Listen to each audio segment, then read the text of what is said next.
8, 7, 6, 5, 4, 3, 2, 1, 0.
What does it mean to have distortion, and is it a bad thing? Most people would say, oh, distortion, of course, that's bad. Distortion is a bad word. That's not good. Well, it's just inherent in wide-angle lenses. It's something that is changing shape. Okay? That's basically what it means. Now, there's a couple different types of distortion. The first type of distortion is really bad. If you look at the horizon line in this photograph, and what I'm going to do is I'm going to go back and forth between two photographs. And you can see in the kind of the curved horizon here and the level horizon here, that is what's known as barrel distortion. It's kind of turning that image into a kind of a barrel-shaped bulge in the middle, and we don't like that in a photograph.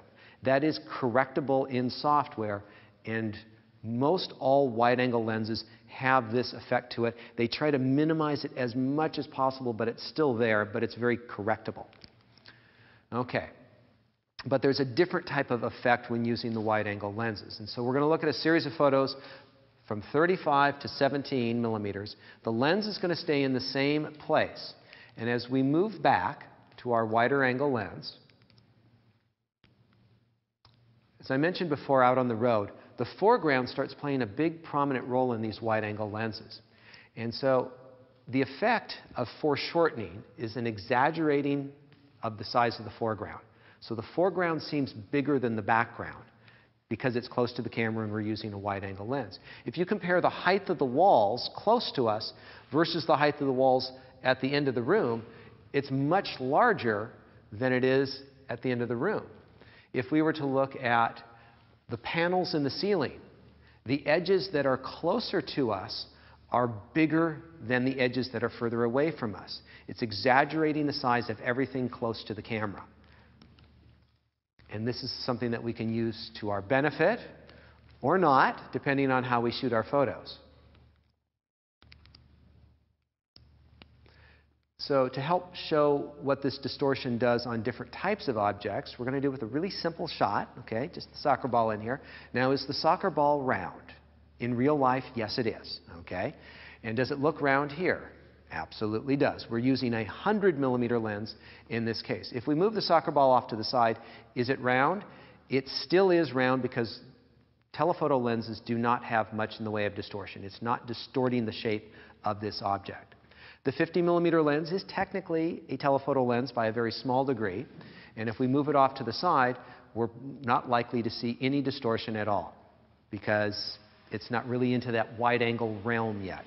So now when we put it at 35, it's round in the middle, and I suppose if you were extremely picky, you might find a little distortion here, but it's very, very little. But we're going to clearly see it in this next one. It is perfectly round in the middle. We move the soccer ball off to the side, and now you can see the distortion. Okay, so this is the distortion, and it's natural distortion.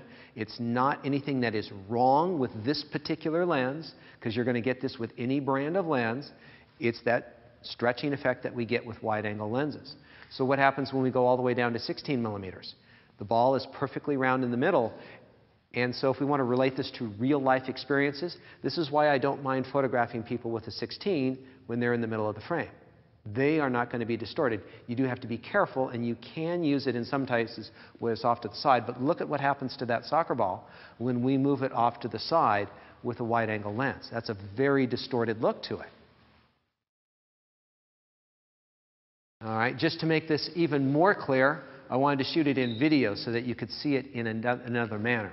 And so with a 100mm lens, it's a great documentary lens. If you want to document something and really have it accurate, use a short telephoto lens because it has no distortion. They're very, very good on that. The 50, very clean and normal. And as we put that ball towards the corners, it doesn't really stretch out of shape at all. Moving on to the 35. If you're very perceptive, you'll see a little bit of shape changing in the ball as it goes into the corners. Very little, though.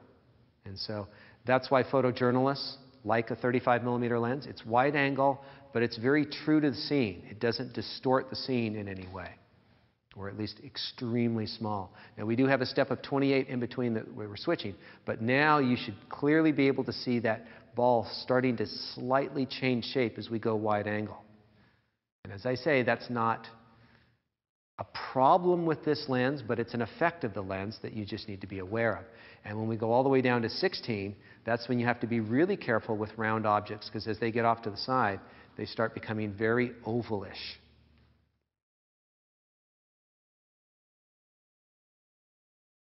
I think this is just, it's a simple, but I think it's a very effective way of seeing what that distortion does. So be careful with round or shaped objects on the edges of the frame of those ultra wide. But you can use them to your effect. You know, this defunct swimming pool, anyone want to go to swimming in sand? This little portion here is the smaller part of the pool, but by positioning myself here with a wide angle lens, I make it look much larger than the rest of the pool.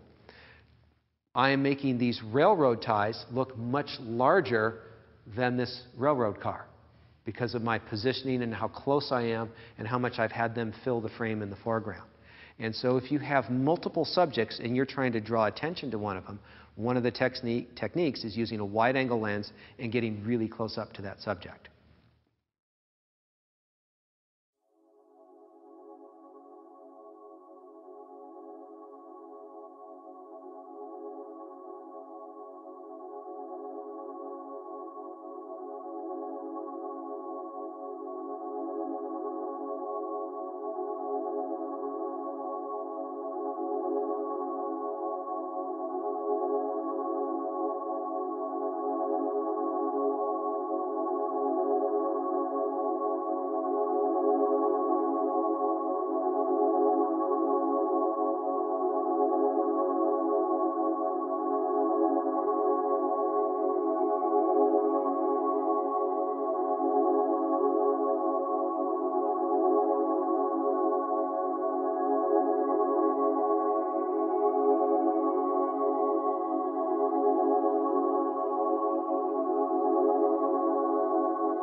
As the Maxus 9 leaves our atmosphere, it hits around 15 Gs, accelerating to a maximum velocity of 3,600 meters a second, or almost 13,000 kilometers per hour.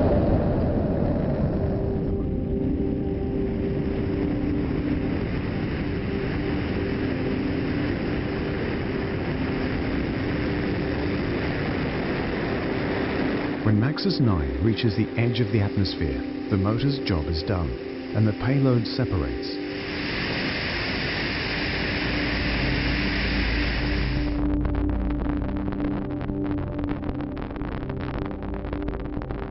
"15 seconds later, Supermax starts its own journey using 3 large springs to push it away from the main payload.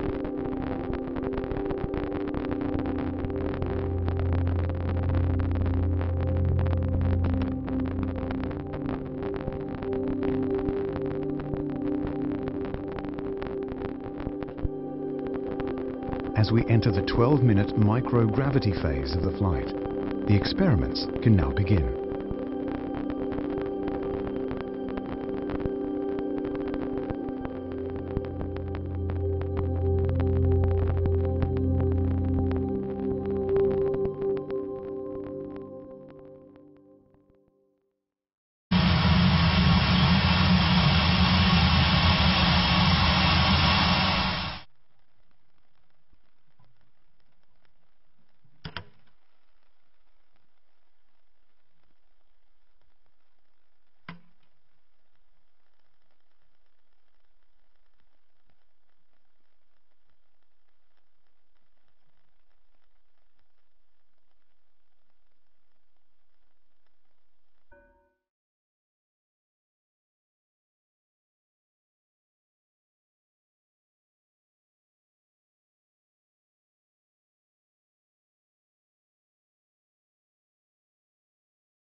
Eight, 7, 6, 5, 4, 3, 2, 1, 0.